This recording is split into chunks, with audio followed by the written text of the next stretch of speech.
Assalamu alaikum wa rahmatullahi wa barakatuh. In the name of God, most beneficent, most merciful. Dear brothers and sisters, in the last episode, we talked about a supreme creator who created all of this universe, who created human beings, and who has given a purpose to all of us, how to live the life on this earth. Today we'll talk about this supreme creator. Quran says he is Allah, the one and alone. So let's talk about this supreme creator, his attributes, and how does he guide human beings on earth. He guides with the best of the human character, and he guides through his word sent down to that best character.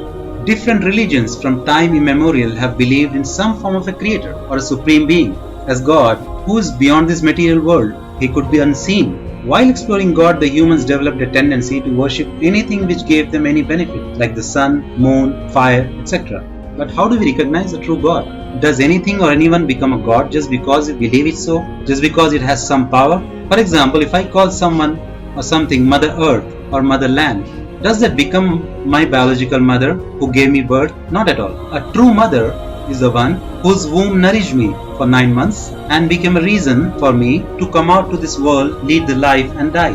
What is the unique criteria then for a true and supreme creator? Let's take this from Holy Book Quran. The attribute should be that he should be one and alone. He doesn't need anyone and is eternal. He neither has a son or children, nor does he have father. He is all alone by himself, and no living being should be like him. The above conditions actually form the real attributes of a real creator of all the universe. And as we said, his name is Allah, the only one who's worthy of worship. Allah himself talks to us in the Holy Book. He says, had there been gods besides Allah in the heavens and the earth, both of them would have fallen in disorder. So pure is Allah, the Lord of the throne, from what they describe. Allah also says, Allah has not taken a son to himself, nor was there any God with him. Had there been so, every God would have taken away what he created, and each one of them would have been aggressive against the other. Pure is Allah from what they describe.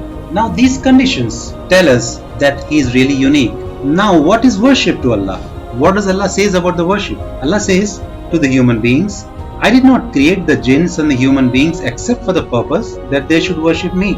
And then Allah says, surely I am Allah. There is no God but myself. So worship me and establish prayers for my remembrance. Allah also says, I do not want any sustenance from human beings, nor do I want them to feed me.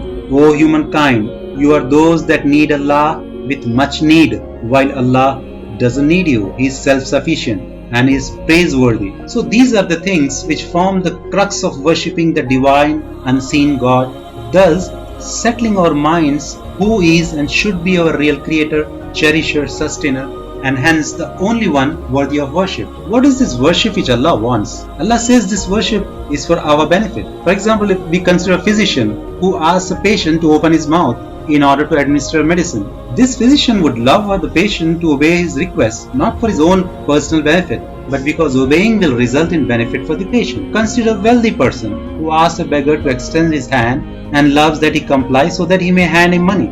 These examples are better analogies for God's desire to be worshipped. His loving to be worshipped and obeyed does not necessitate his need for it. Allah's orders to worship him alone are pure acts of graciousness on his part. Allah wishes humans to actualize their interests, to attain their goals of happiness of souls and healthy bodies, and attaining paradise after death. Worship allows people the inner peace and delight of directly engaging with the magnificent, the most near, because Allah says, I am the most near to you, nearer than your jugular vein.